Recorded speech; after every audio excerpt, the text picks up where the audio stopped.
زمانہ مزامیر کی کتاب جو ہے وہ ایمانداروں کی دل پسند کتاب رہی ہے، اور اگر یہ بات کہی جائے کہ it's like a heartbeat of the Bible, تو there would be no exaggeration at all. اس میں کوئی مبالغہ رائے کی بات نہیں ہے اگر ہم کہیں کہ یہ بائبل مقدس جو ہے وہ ایک طرح سے زبور کی کتاب جو ہے وہ بائبل کی دھڑکن کی طرح ہے. ہم پاکستانیوں کی محبت جو زبور کی کتاب کے ساتھ ہے، اس میں ایک شخص کا بنیادی کردار ہے، اور اس شخص کا نام ہے پادری امام دین شواس. شاید مزامیر کا کبھی پنجابی زبان میں منظوم ادب کی صورت میں ترجمہ نہ کیا جاتا، نہ کبھی ہمارے آباء و اجداد پنجابی زبان میں ان مزامیر کو گاتے، اور نہ کبھی یہ محبت جو زبور کی کتاب کے لیے ہے یہ ہمیں ڈیولپ ہو پاتی ہے. تو اس کے لیے ہم خدا ان کا شکر ادا کرتے ہیں. PCP کے لیے ہم خدا کا شکر ادا کرتے ہیں، کیونکہ he was pastor working with Presbyterian church of Pakistan. میرے دادا ہمارے پاس رہا کرتے تھے اور رات کو وہ زبور گایا کرتے تھے. ان پڑھ تھے. جب بھی رات کو وہ نیند سے بیدار ہو جاتے تھے تو زبور گایا کرتے تھے. میں کبھی کبھار جب ان کے ساتھ سوتا تھا تو مجھے یہ اچھا نہیں لگتا تھا، اور میں کہتا بابا تو سونا ہی نہیں. لیکن اس سے ان کی زبور کی ساتھ جو محبت ہے، پیار جو ہے، اس کا اظہار ہوتا ہے کہ کس طرح سے ہمارے آباء و اجداد زبور کی کتاب سے محبت کرتے تھے، اور کس طرح ہم کرتے ہیں، اور کس طرح جو ہے وہ آنے والی نسلیں جو ہیں وہ اس زبور کی کتاب کے ساتھ محبت کرتی رہیں. اس زبور کی کتاب کے ساتھ محبت کا اندازہ ڈاکٹر بلی گراہم کی ایک سٹیٹمنٹ کے ساتھ لگایا جا سکتا ہے. ڈاکٹر بلی گراہم کہتے ہیں کہ میں ہر روز، اب تو اس دنیا میں نہیں رہے، 5 ابواب جو ہیں وہ میں امثال کی کتاب سے پڑھتا ہوں، اور 5 ابواب جو ہیں وہ میں زبور کی کتاب سے پڑھتا ہوں. ڈاکٹر بلی گراہم نے کہا کہ جب میں امثال کی کتاب سے 5 ابواب کو پڑھتا ہوں تو امثال کی کتاب کا جو مطالعہ ہے یہ میری مدد کرتا ہے کہ مجھے لوگوں کے ساتھ کس طرح سے انٹریکٹ کرنا ہے. The book of Proverbs teaches me how to interact with people, how to interact with society. اور انہوں نے کہا کہ جب میں زبور کی کتاب پڑھتا ہوں جو کہ 5 ابواب وہ پڑھا کرتے تھے، it teaches me how to interact with God, how to stand in the presence of the Lord. So انہوں نے یہ کہا کہ امثال کی کتاب مجھے لوگوں کے درمیان کھڑا ہونا سکھاتی ہے، جبکہ زبور کی کتاب مجھے خدا کی حضوری میں کھڑا ہونا سکھاتی ہے. ایک عظیم خدا کا خادم ہوا اور اس نے یہ بات کہی ہے، اس سے اس کی بھی زبور کی کتاب کے ساتھ محبت کا اظہار ہوتا ہے. میرے عزیزوں، میں یہ جو بات خاص کرنا چاہتا ہوں، ہم جب کسی سے محبت کرتے ہیں تو ہم اس کی ہر ایک چیز کا خاص خیال رکھتے ہیں. مثال کے طور پر میاں بیوی جب ایک دوسرے کے ساتھ پیار کرتے ہیں تو جب کوئی بیوی ڈریس پہنتی ہے تو شوہر جو ہے وہ اس کی ڈریسنگ کو نوٹ کرتا ہے. جب شاید شوہر کوئی ڈریسنگ کرتا ہے تو اس کی بیوی جو ہے وہ اس کی ڈریسنگ کو، اس کے جو جیسچر ہیں یا اس کا جس طرح سے بھی اس کا خد و خال ہوتا ہے وہ اس پر غور کرتا ہے. اب میں کہنا یہ چاہتا ہوں کہ جب ہم زبور کی کتاب کے ساتھ محبت کرنے کا دعویٰ کرتے ہیں تو ہمیں اس کتاب کو بڑے غور کے ساتھ پڑھنا ہے، اور جو جو کچھ اس میں لکھا ہوا ہے اس کو غور سے پڑھنا ہے. ایک دفعہ میں RC سپرول کو سن رہا تھا اور وہ ڈان کارسن کے ساتھ بیٹھے ہوئے تھے، DA کارسن کے ساتھ. تو ڈاکٹر ڈان कार्सन से बात करते हुए आरसी सप्रोल ने कहा कि greatest expositor on the planet D A Carson के बारे में आरसी सप्रोल कह रहे हैं। लेकिन उन्होंने एक बात जो खास कही, उन्होंने इस सवाल पूछा कि what is the principle for having best biblical exegesis, Bible की तफसीर करने का बेहतरीन तरीका क्या है, इसका क्या तरीका, क्या असूल आप बताते हैं? तो उन्होंने कहा read read and read the Bible. हम ज़बूर की किताब के साथ मोहब्बत करते हैं, लेकिन हम पूरे तौर पर इसको पढ़ते हुए भी इसको नहीं पढ़ते। अगर हम इसके साथ मोहब्बत करते हैं तो हमें इसको ज्यादा से ज्यादा पढ़ना है और बार बार पढ़ना है, जो जो कुछ इसके आगे पीछे है उसको पढ़ना है। अब मैं आऊंगा उस नुक्ते की तरफ कि क्या हम नजरअंदाज करते हैं। मिसाल के तौर पर ज़बूर की किताब को जब हम पढ़ते हैं, 42 ज़बूर आपके सामने पढ़ा गया है, इसमें लिखा हुआ है मीर मुगन्नी के लिए बनी कोरा का मशकील। ज़बूर की किताब 150 मज़ामीर पर मुश्तमिल है। ज़बूर की किताब के 150 मज़ामीर में से 116 मज़ामीर ऐसे हैं जिन पर सरनामे हैं। There are 116 psalms that contain the superscriptions, and there are 34 psalms which don't include the superscription. Scholars most of the time consider them orphan psalms, लावारिस मज़ामीर जिनका पता नहीं है कि किसने लिखा। 116 मज़ामीर हैं जिन पर कोई ना कोई सरनामा मौजूद है, जबकि 34 ऐसे मज़ामीर हैं जिन पर कोई सरनामा मौजूद नहीं है। NIV स्टडी बाइबल के अंदर भी बात लिखी हुई है सारी 116 और 34 पर।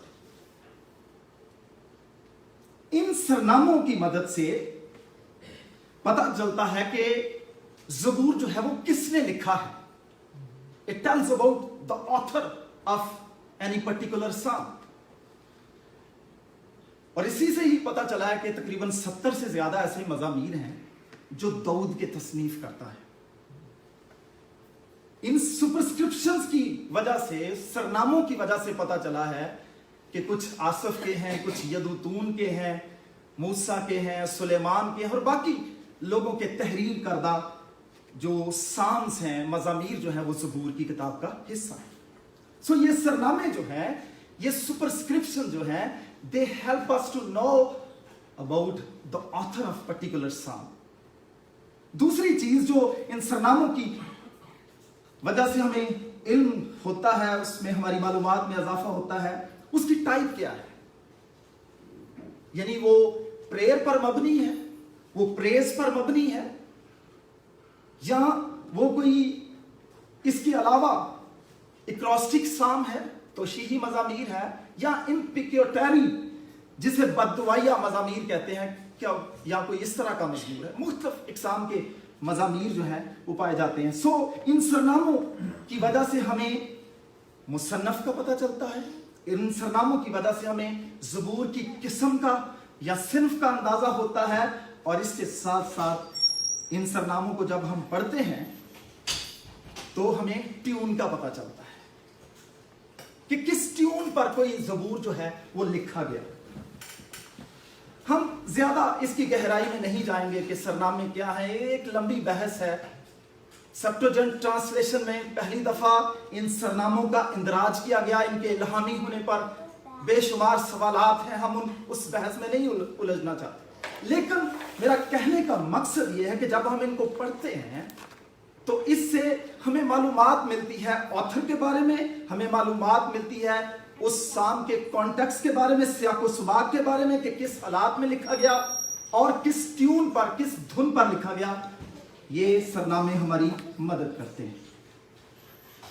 मेरे जो ज़बूर आपके सामने तलावत किया गया है, इससे भी हमें पता चल रहा है और हमें आज इस पर गौर करना है। यहां लिखा हुआ है मीर मुगन्नी के लिए बनी कोरा का मशकी। मैंने कहा कि जब हम किसी से प्यार करते हैं तो हम उसकी हर चीज کو دیکھنے کی کوشش کرتے ہیں, آبزرو کرنے کی کوشش کرتے ہیں, اور اگر اچھی چیز ہے تو اس کو اپریشیٹ کرنے کی کوشش کرتے ہیں. میرے عزیزو, زبور 42 کا جو سرنامہ ہے, the superscription of Psalm 42 is very significant. یہ بڑا اہم ہے, اس پر ہمیں غور کرنے کی ضرورت ہے.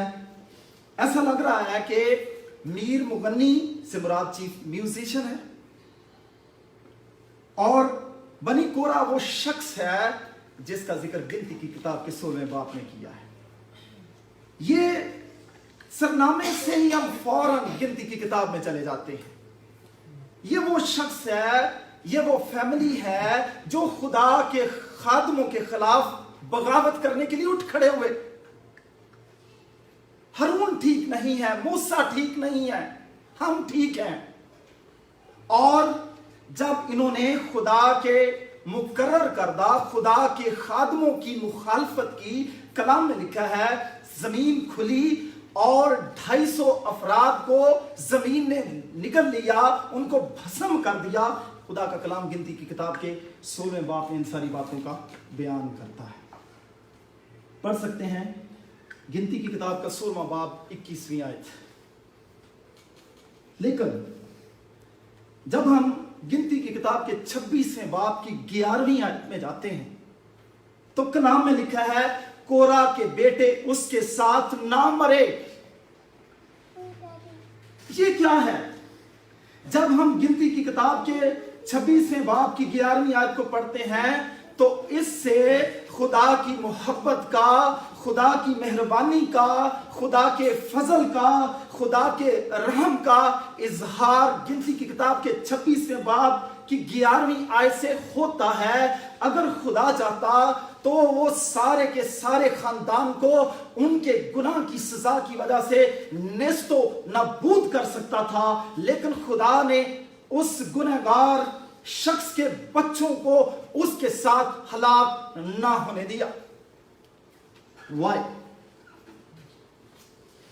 جب ہم گنتی کی کتاب کے 6 باب کی 22ویں آیت کو پڑھتے ہیں, پہلا تواریخ اس کا 6 باب اس کی 22ویں آیت کو, اور پہلا تواریخ اس کا 6 باب 37ویں اور 38ویں آیت کو پڑھتے ہیں تو کلام میں جب ہم اس کو پڑھتے ہیں تو ہمیں سمجھ لگ جاتی ہے کہ خدا نے ان کو, اس کے بیٹوں کو اس کے ساتھ ہلاک نہ کیا. اور کیوں نہ کیا؟ تاکہ مستقبل میں وہی جو گناہ کی سزا کے مستحق تھے, وہ جو خدا کے عذاب کے مستحق تھے, خدا کے عتاب کے مستحق تھے, خدا نے ان کو سپیر کیا, خدا نے ان پر فضل کیا تاکہ آنے والے وقت میں وہ ہیکل میں پرستار کی حیثیت سے خدا کے کام کو انجام دیں, خدا کے گھر میں عبادت کرنے والے بن جائیں, پرستار بن جائیں, حمد و ثنا کرنے والے بن جائیں. What is this? This is the grace of God. The mercy of God, which God shows upon the sinner like us. میں اور آپ کورا کی طرح ہیں, کورا کے ان بیٹوں کی طرح ہیں جن کو خدا نے, اگرچہ کیونکہ خدا کے کلام کے مطابق سب نے گناہ کیا اور خدا کے جلال سے محروم ہیں. ہم سب جو اپنی ماں کے بطن سے پیدا ہوتے ہیں, زبور 51 میں کیا لکھا ہوا ہے؟ منو وچ گناہ دے جمیا میری. ہم سب گناہ کی وجہ سے سزا کے مستحق ہیں. لیکن جس طرح خدا نے کورا کے بیٹوں کو کورا کے ساتھ ہلاک نہ کیا, خدا مجھے اور آپ کو بھی ہمارے گناہوں کے باوجود, ہماری غلطیوں کے باوجود سپیر کرتا ہے اور ہمیں سیکنڈ چانس مہیا کرتا ہے تاکہ آنے والے وقت میں ہم خدا کی بادشاہی میں اس کے پرستار بن سکیں, اس کے عبادت گزار بن سکیں. اور یہی بات پولس کہتا ہے, یہ بات سچ اور ہر طرح سے قبول کرنے کے لائق ہے کہ مسیح گناہگاروں کو نجات دینے کے لیے آیا, جن میں سب سے بڑا گناہگار میں ہوں. We are all sinner. We were all sinner. لیکن جیزس ہم پہ اپیئر ہوا تاکہ ہم اس کے فضل کی دولت سے خود کو مالا مال کریں اور خدا کی بادشاہی میں اس کے پرستار بن کر اپنا کردار ادا کریں۔ جو حوالہ پڑھا گیا ہے اس کی طرف آئیں گے۔ جب ہم زبور کی کتاب کے پہلے حصے کو پڑھتے ہیں، خاص طور پر 42ویں زبور میں لکھا ہے، جیسے ہرنی پانی کے نالوں کو ترستی ہے ویسے ہی اے خدا میری روح تیرے لیے ترستی، میری روح خدا کی، زندہ خدا کی پیاسی ہے، میں کب جا کر خدا کے حضور حاضر ہوں۔ یہ وہ کورہ ہے جو خدا کے غضب کا مستحق تھا۔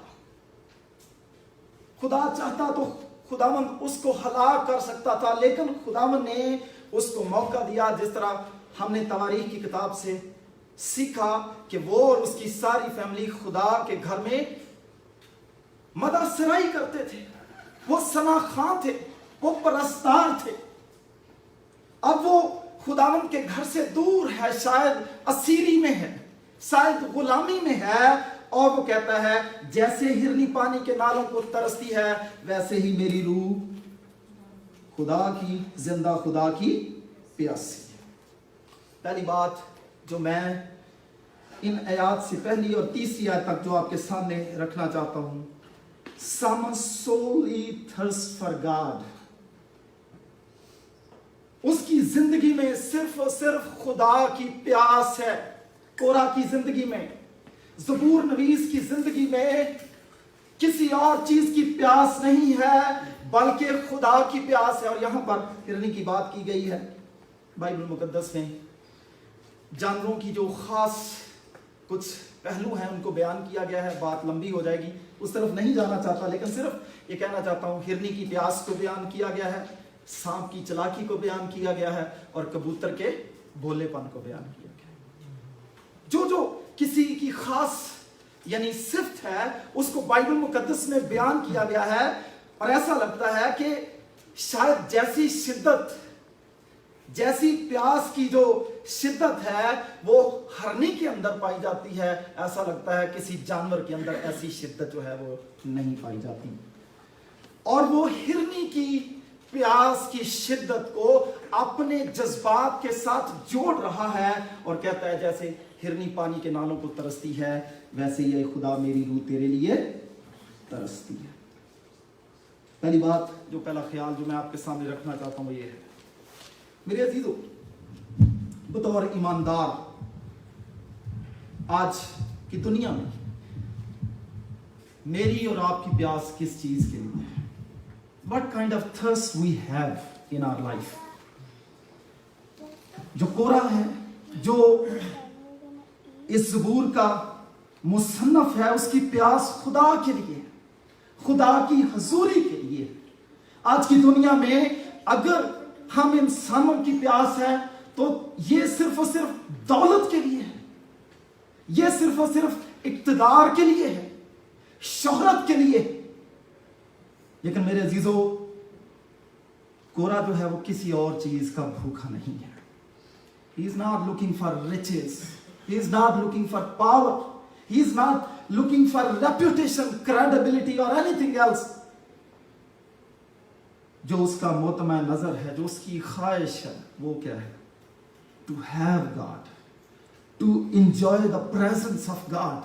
ایمانداروں کو کورہ کی طرح ہونا چاہیے، ان کی زندگی میں ساری چیزوں سے بڑھ کر جس چیز کی بھوک ہونی چاہیے، جس چیز کی پیاس ہونی چاہیے، وہ کس کی ہونی چاہیے؟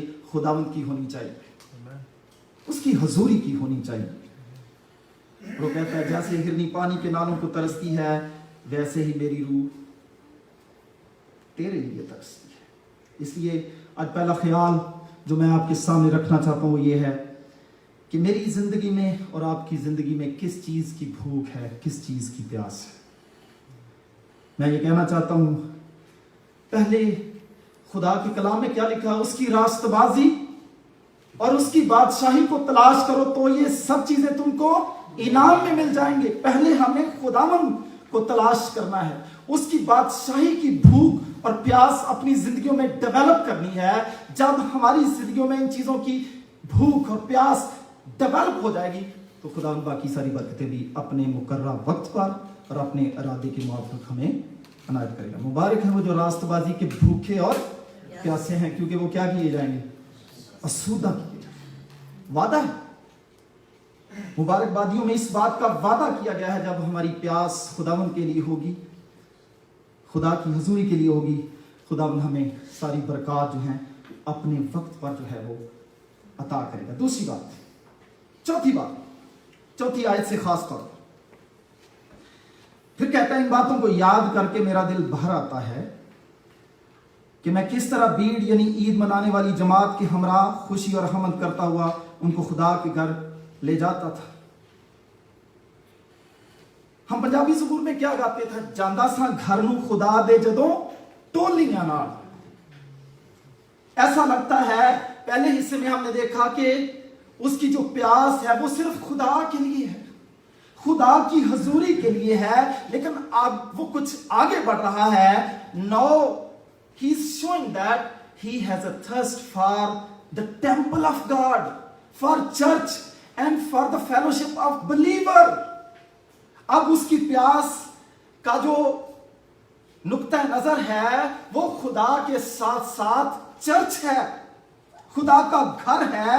वो खुदा के घर की बात कर रहा है कि मैं किस तरह भीड़ यानी ईद मनाने वाली जमात के हमरा खुशी और हमद करता हुआ उनको खुदा के घर में ले जाता था। खुदा के घर पे फोकस है।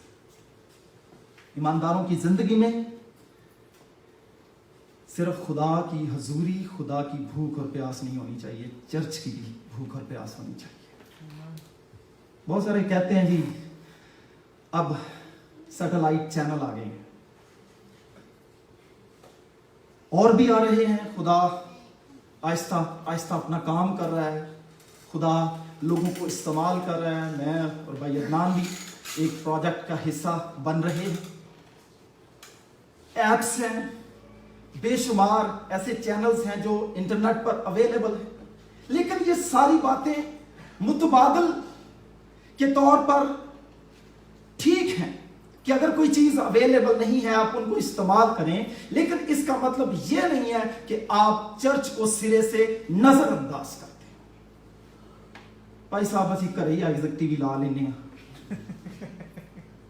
और इसी वजह से हम चर्च नहीं आते।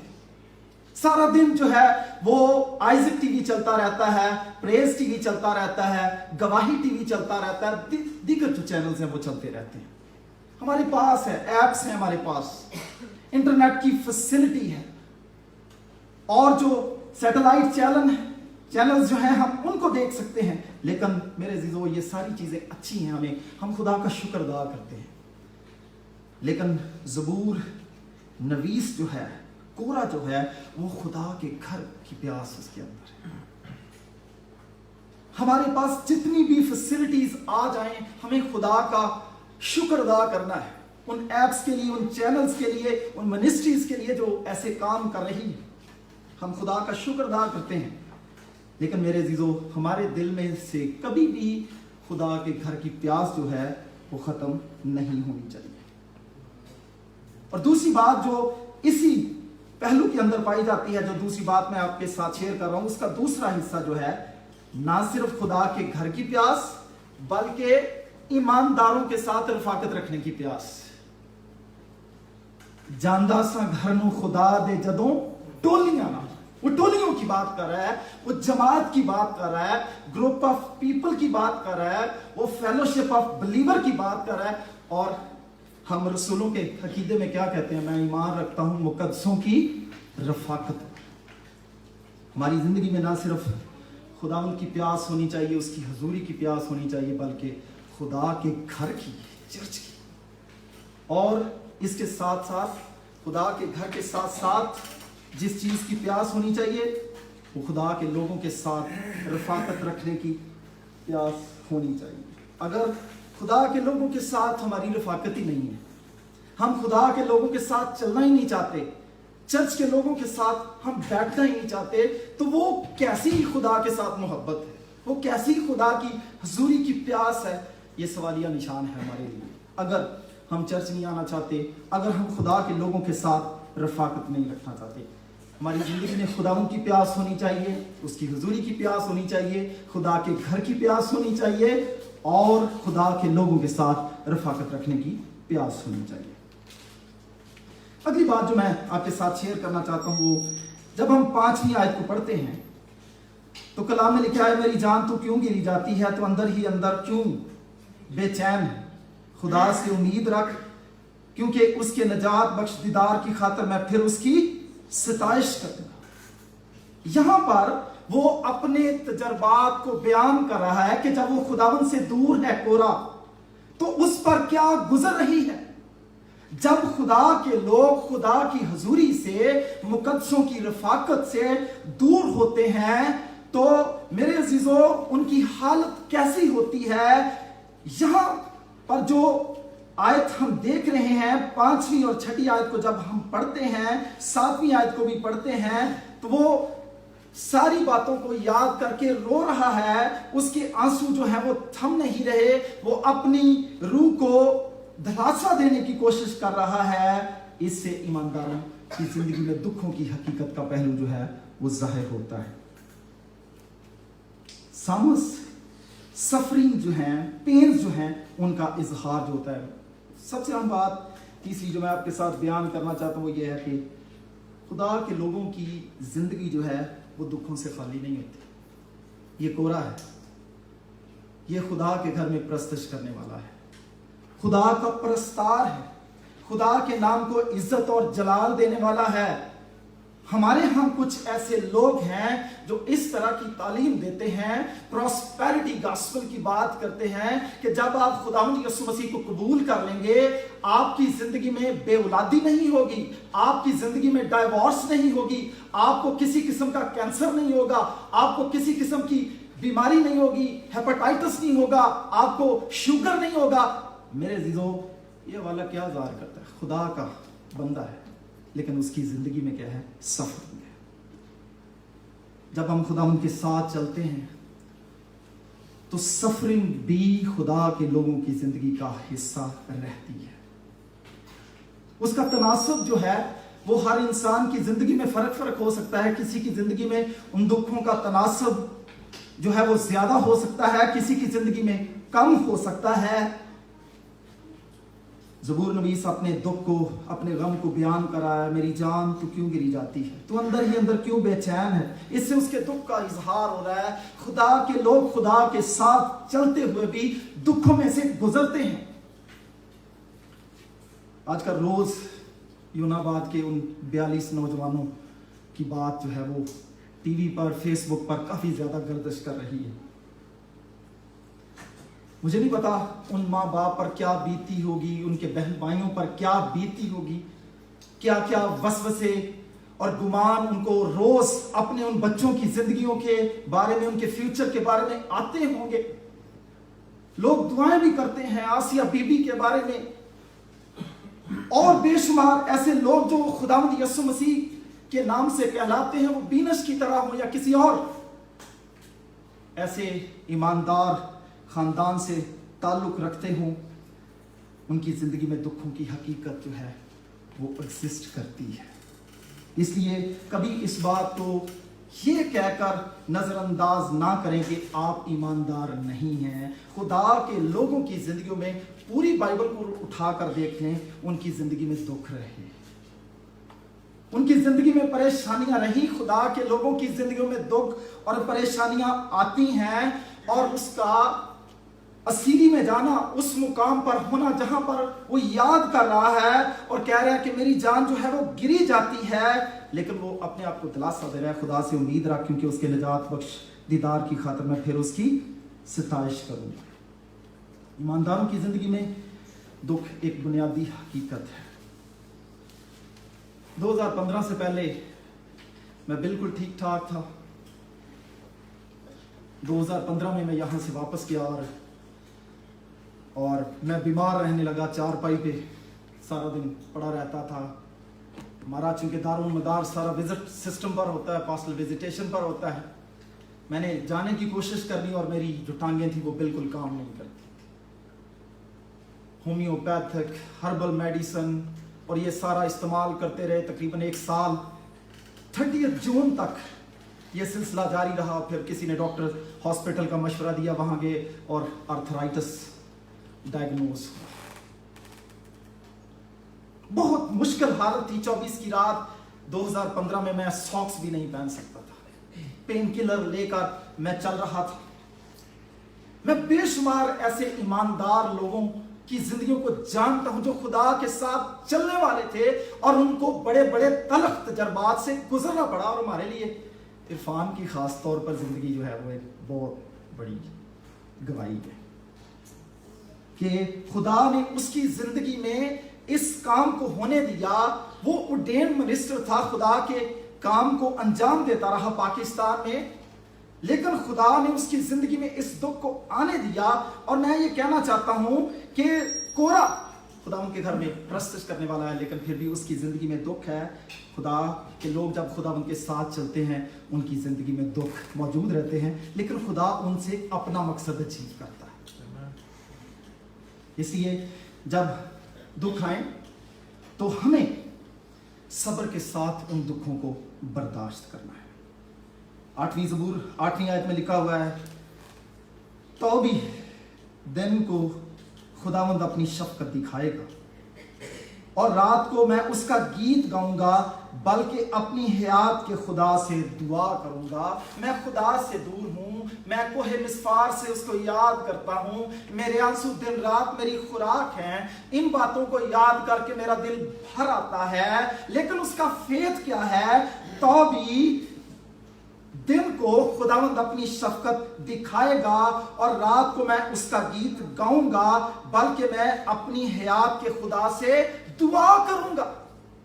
जो कुछ मुझ पर आ गया है, जिस मुसीबत में मैं गिरफ्तार हो गया हूं, बीमारी की शक्ल में या किसी और दुख या परेशानी की सूरत में, इन सारी बातों के बावजूद उसका ईमान जो है वो खुदावन पर है कि खुदावन दिल को अपनी शफकत दिखाएगा।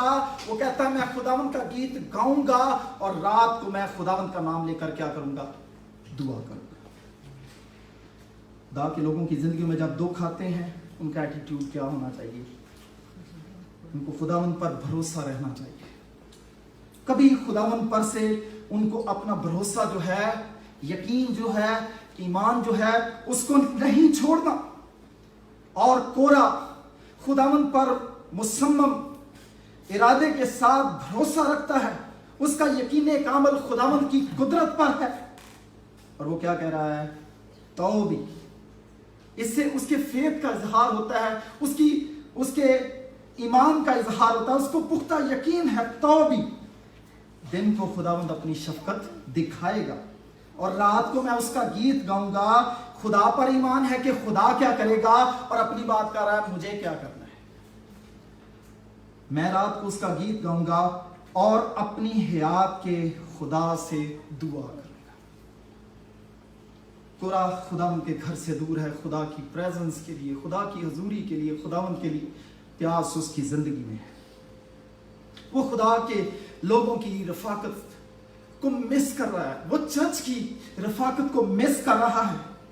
उसकी फीलिंग्स, उसके दुख, उसकी बर्दाश्त से बाहर हैं। वो कहता है मेरी जान तो क्यों गिरी जाती है?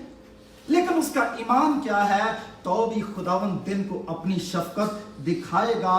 मैं रात को उसका गीत गाऊंगा और अपनी हयात के खुदा से दुआ करूंगा। जब दुख, परेशानियां, मुसीबतें आ जाती हैं, हमारा ईमान जो है वो कभी डामाडोल नहीं होना चाहिए, डगमगाना नहीं चाहिए। लेकिन जो काम हमें करना है उसके साथ साथ खुदा की प्रस्तुत के गीत गाते रहना है और दुआ करना है। खुदा जरूर उस मुश्किल से, उस परेशानी से हमें निकालेगा।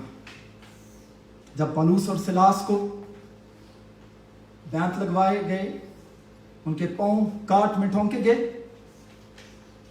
वो बिल्कुल तजर्बा कोरा की तरह है।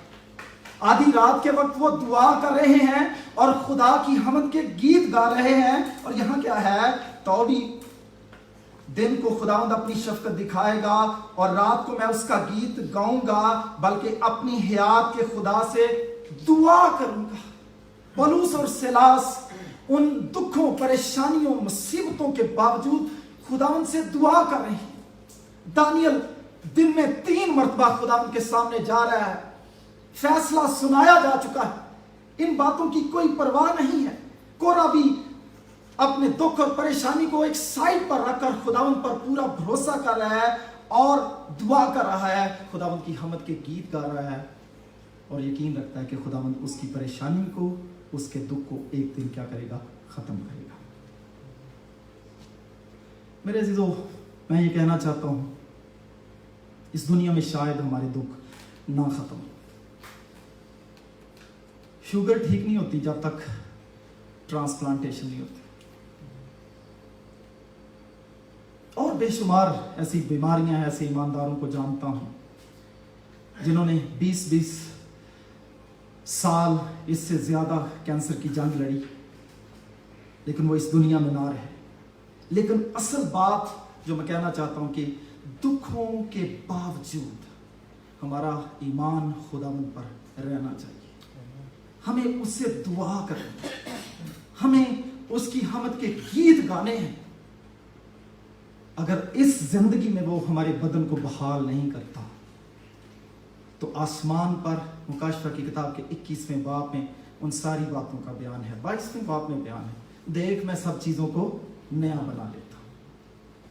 सब चीजें रिस्टोर की जाएंगी, हमारे पार्ट्स ऑफ बॉडीज जो है वो रिस्टोर किए जाएंगे। कितने लोगों के जब पेशावर में अटैक हुआ, जिस्म के आजाद जो थे उनके वो खत्म हो गए। आई डिडंट हियर कि किसी ने मेरे को वो किसी क्रूसेड में गए और उनके वो रिस्टोर हो गए, नो।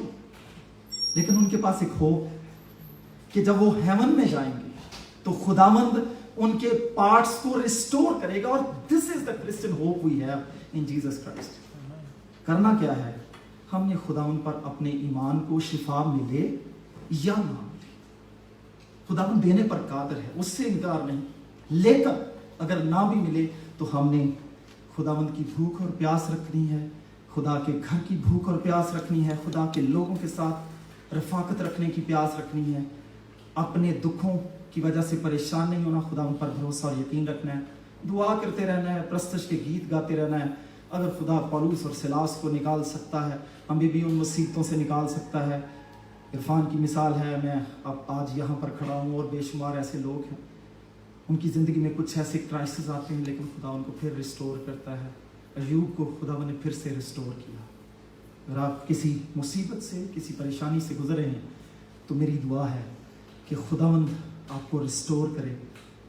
आप दुआ और प्रस्तश में मगन रहें, खुदावंद पर भरोसा और यकीन रखें, वो ज़रूर आपकी सारी मुश्किलों और परेशानियों को दूर करेगा। खुदावंद आपको बरकत दे। Thank you.